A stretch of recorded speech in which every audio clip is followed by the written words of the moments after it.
At my ultrasound, the doctor's hands started shaking. She stared at the screen, then at my file, and turned the monitor off mid-exam. She pulled me aside, locked the office door, and whispered, "Vanessa, you need to leave your husband today. Get a divorce lawyer first." I laughed, confused. "Why?" "We're having a baby." She looked me dead in the eye. "No time to explain. You'll understand when you see this." What she showed me made my blood boil. "This is a true story." I froze. The room went silent. Have you ever had a moment where you knew your life was over before anyone said a word? Tell me in the comments where you're watching from, because what happened next, you need to see to believe. Elena didn't show me a picture of my baby. She showed me a digital file from a clinic in Seattle, dated 5 years ago. It was a surgical record for a patient named Caleb Vance. Procedure: bilateral vasectomy.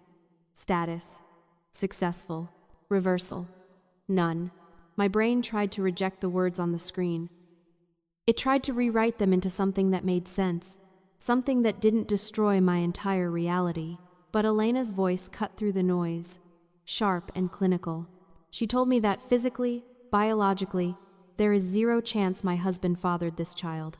She told me that the sperm used in our IVF procedure, the sperm we had supposedly agonizingly harvested from him, didn't belong to him.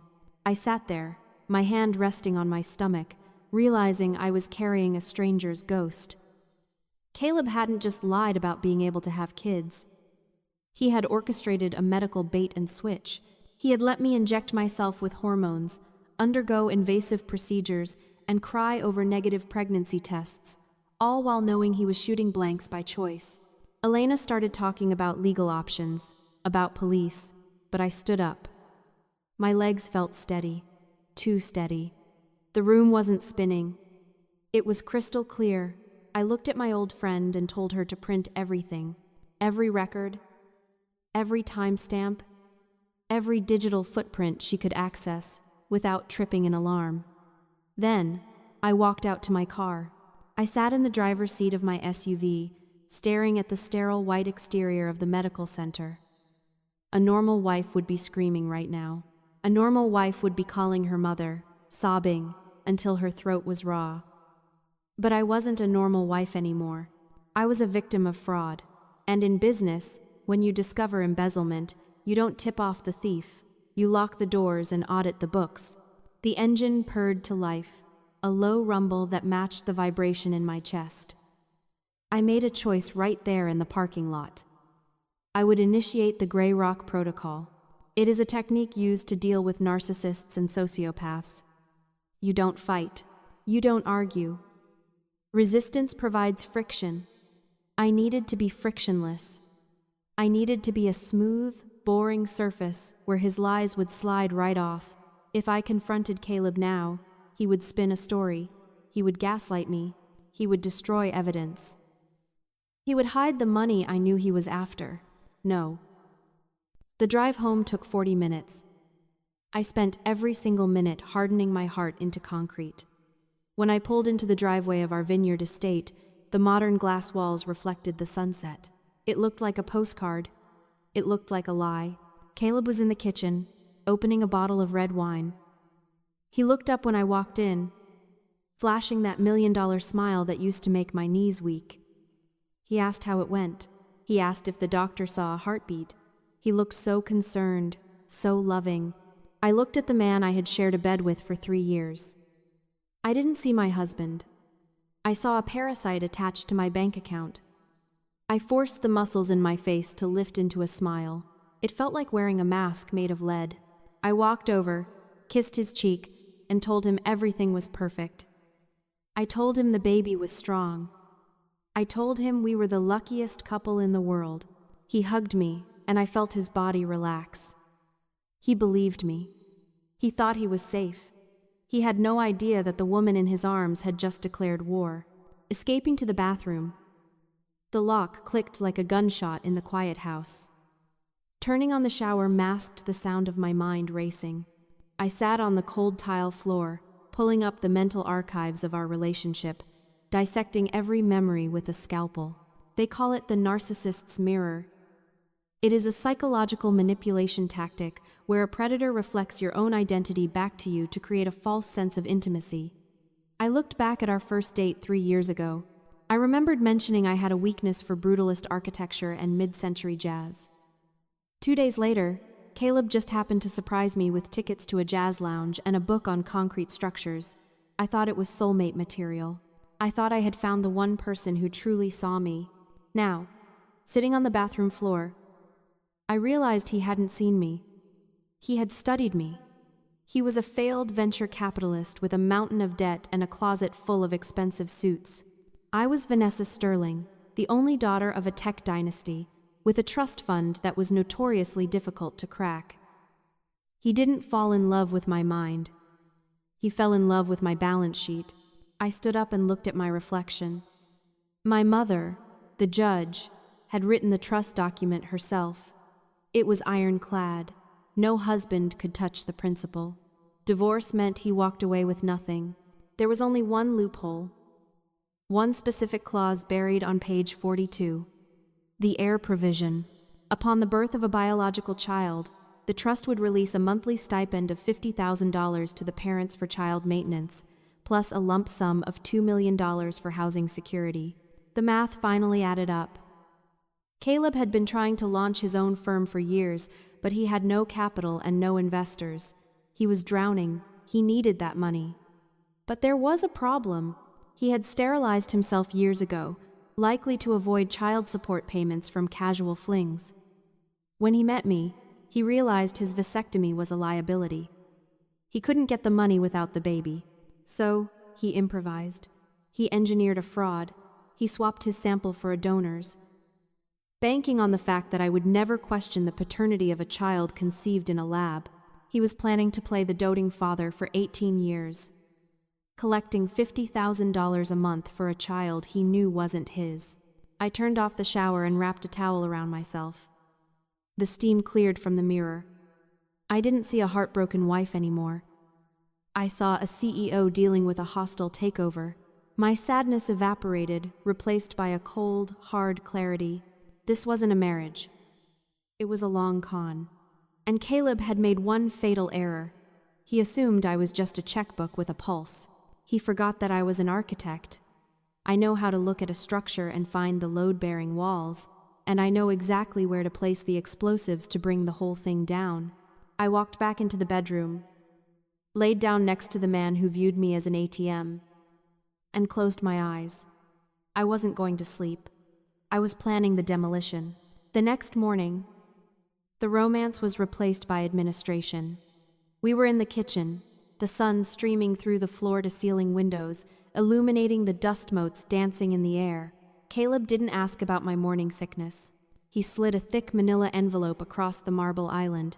Just a formality, he said, taking a sip of his espresso. With the baby coming, we need to be practical. If something happens to you during delivery, I need to be able to make decisions immediately. For the trust, for our family.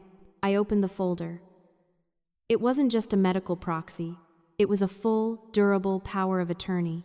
It would give him unilateral control over my assets, my medical care, and the trust distribution assigned to the child's guardian. He wasn't asking for permission to protect me. He was asking for the keys to the vault.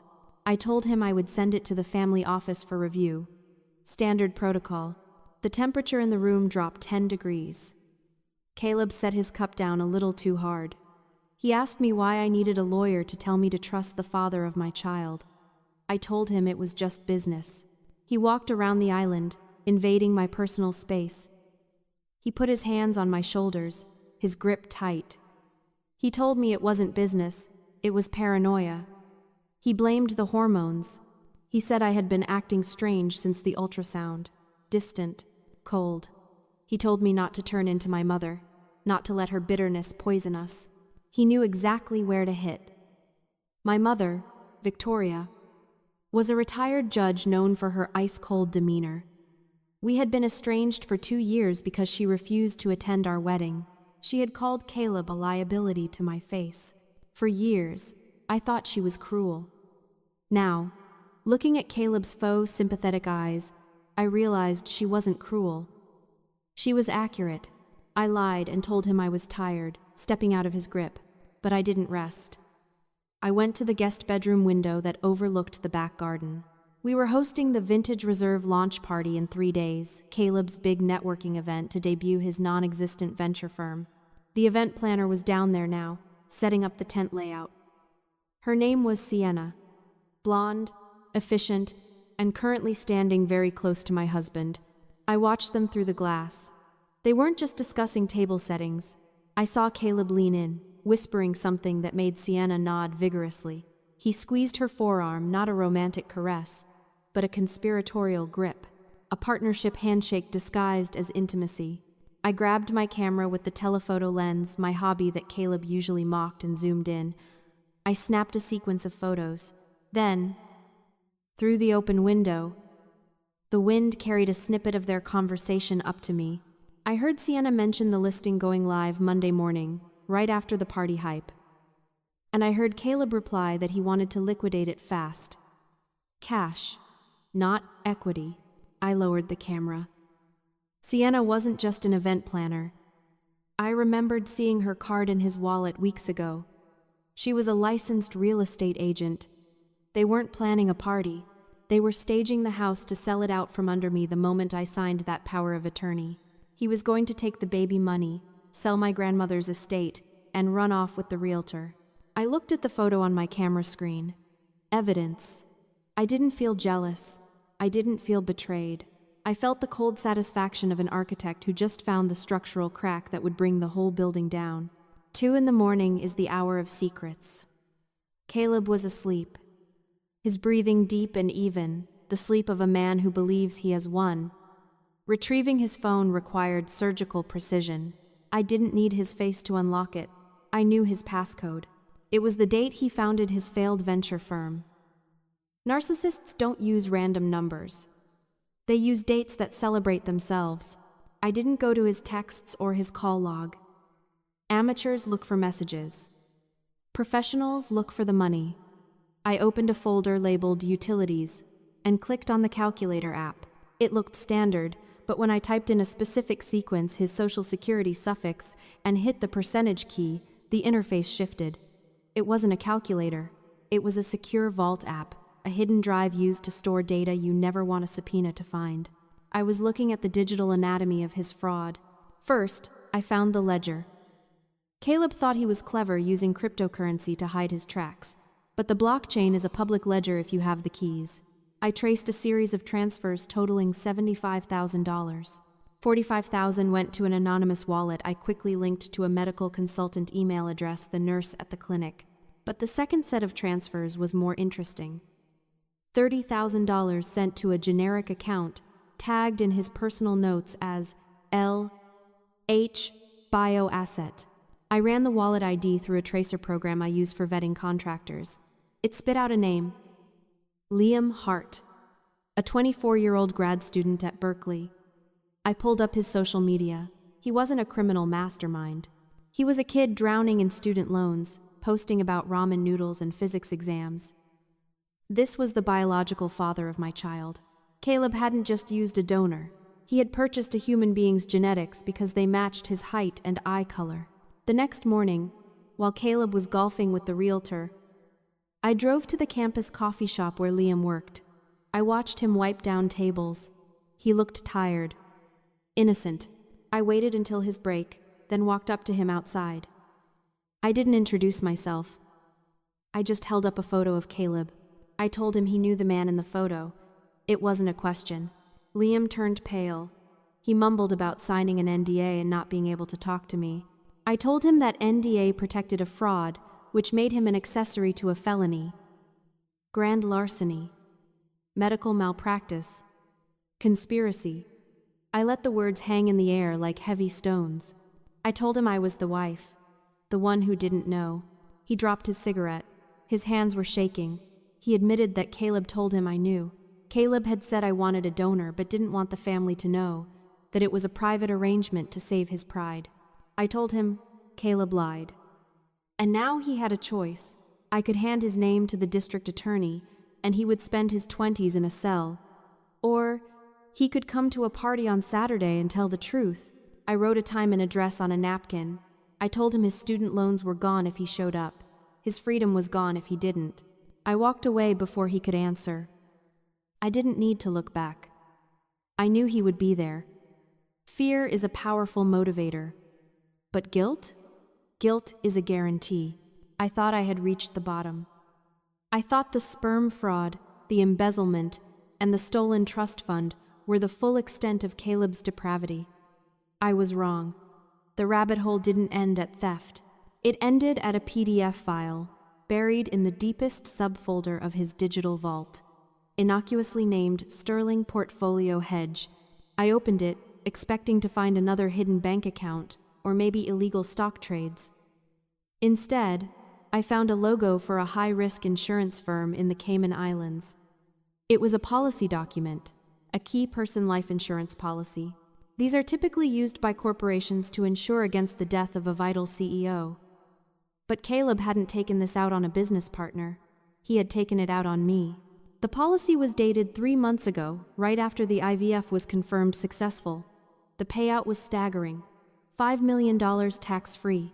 I scrolled down to the fine print. The legal riders where the devil always hides. Clause 4B caught my eye. It specified double indemnity for accidental death or death resulting from medical complications, including obstetric and surgical events. My breath hitched. I sat back in the dark, the glow of the iPad illuminating the horror on my face. Caleb wasn't just planning to divorce me and take the trust money. He was hedging his bets. He knew my pregnancy was high risk. He knew the delivery would be dangerous. And instead of worrying about my safety, he had placed a $5 million wager on the possibility that I wouldn't make it off the table. The pieces slammed together with terrifying clarity. The power of attorney he was so desperate for me to sign, it wasn't about accessing funds for the baby. It was about control in the delivery room. If there was a complication, if the doctors asked, "Who do we save, the mother or the child?" Caleb needed to be the one answering that question. And looking at this document, I knew exactly which answer he would choose. He would choose the one that paid out $5 million. He wasn't just a con artist. He was a vulture circling a patient he hoped would become a corpse. He didn't just want my money. He was completely indifferent to my survival. In fact, my death would be more profitable for him than my divorce. I looked at the bedroom door. The man sleeping down the hall wasn't just a liar. He was a passive executioner waiting for nature to do his dirty work. A cold, metallic taste filled my mouth. Fear evaporated. Sadness vanished. What was left was a primal, predatory instinct. I saved the document to my cloud drive and wiped the access logs on his phone. I placed it back on his nightstand, exactly as I found it. I went back to my own bed and lay there, staring at the ceiling, listening to the rhythm of my own heart. It was beating slow and steady. I put a hand on my belly. "He thinks we're the prey," I whispered into the darkness. "He has no idea he's locked in the cage with the hunter." The vintage launch party was in 48 hours. Caleb thought he was launching a legacy. He didn't realize he was hosting his own funeral. The Napa air was crisp, smelling of crushed grapes and expensive perfume.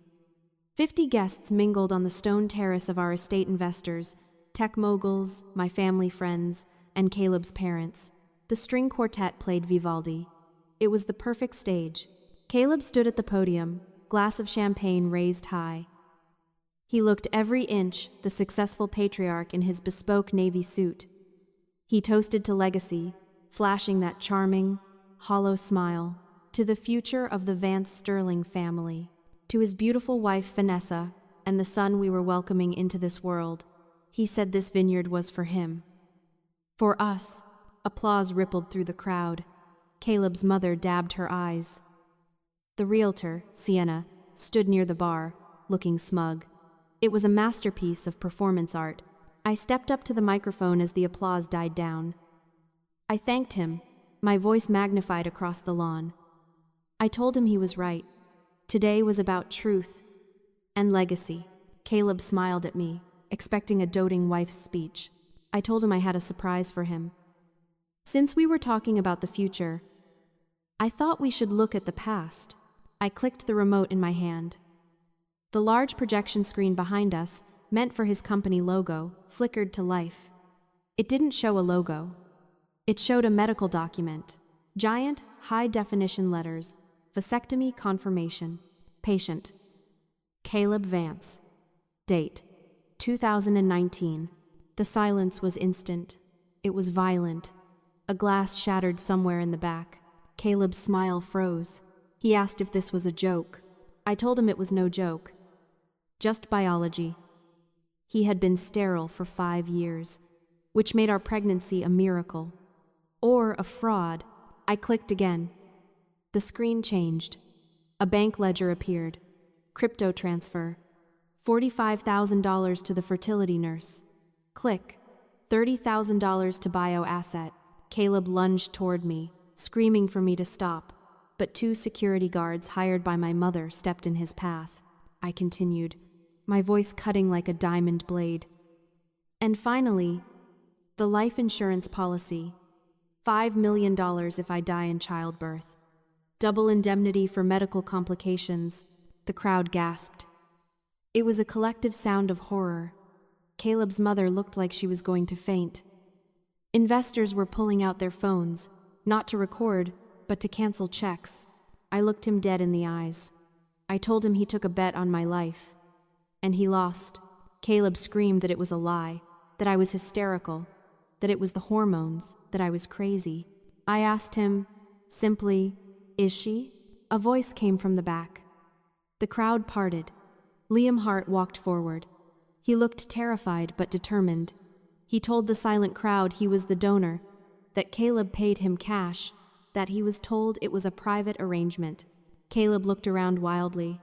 The trap had snapped shut. There was nowhere to run. Then, the final guests arrived. My mother, Victoria Sterling, walked onto the terrace, flanked by 2 uniformed police officers. She didn't look at me. She looked at Caleb with the gaze of a judge delivering a death sentence. An officer announced his arrest for fraud, embezzlement, and conspiracy to commit grand larceny. They handcuffed him right there in front of the people he tried so hard to impress. As they dragged him away, he looked back at me. His eyes were wide, filled with shock. He mouthed the word, "Why?" I leaned into the microphone one last time. Because, Caleb, I'm an architect. I don't build on shaky foundations. I demolish them. The judge denied bail in less than 5 minutes. With $450,000 in leveraged margin debts and creditors circling like sharks, Caleb was deemed an immediate flight risk. He was traded from a bespoke Italian suit into a county orange jumpsuit before the sun set on his disastrous launch party. Sienna, the realtor, didn't wait for the police to start asking questions. She slipped out the back gate before the first siren wailed. She resigned from her agency via email the next morning and vanished. Rats don't have loyalty. They only have survival instincts. When the police cars finally cleared the driveway, only one car remained. My mother's vintage Mercedes. Victoria Sterling stood on the terrace, looking out over the vines that my grandfather planted. For 2 years, I had hated her for refusing to accept Caleb. I thought she was bitter. I thought she was jealous of my happiness. She turned to me, her face softer than I had ever seen it. She didn't say "I told you so." She didn't gloat. She simply poured 2 glasses of the vintage reserve, the wine Caleb had tried to steal, and handed one to me. She told me I protected the house, that I stood my ground. I took the glass. I realized then that her coldness hadn't been cruelty. It was armor. She had spent her life protecting this legacy, and she knew a predator when she saw one. She hadn't been trying to control me. She was trying to harden me, and it worked. That night, the glass-walled house was silent, but it wasn't the lonely silence of a failing marriage. It was the peaceful silence of a secured fortress. I opened my phone and found Caleb's contact. I didn't hesitate. I didn't feel a pang of loss. I hit delete. I walked to the refrigerator and looked at the ultrasound photo. For weeks, it had looked like a trap, a weapon used against me, a symbol of betrayal. Now, looking at the grainy black and white image, I just saw a baby. My baby, a Sterling. Caleb thought he could uproot us. He thought he could graft himself onto our family tree and suck it dry. He forgot that vines like ours have deep, tangled roots that hold the earth together even in a drought. Weeds like him can try to choke us out, but we always survive the winter. And when spring comes, we grow back stronger. They say love is blind, but sometimes it's just looking the other way. If this story gave you chills, please hit that like button and share it with a friend who needs to hear it. You never know who you might save. See you in the next one.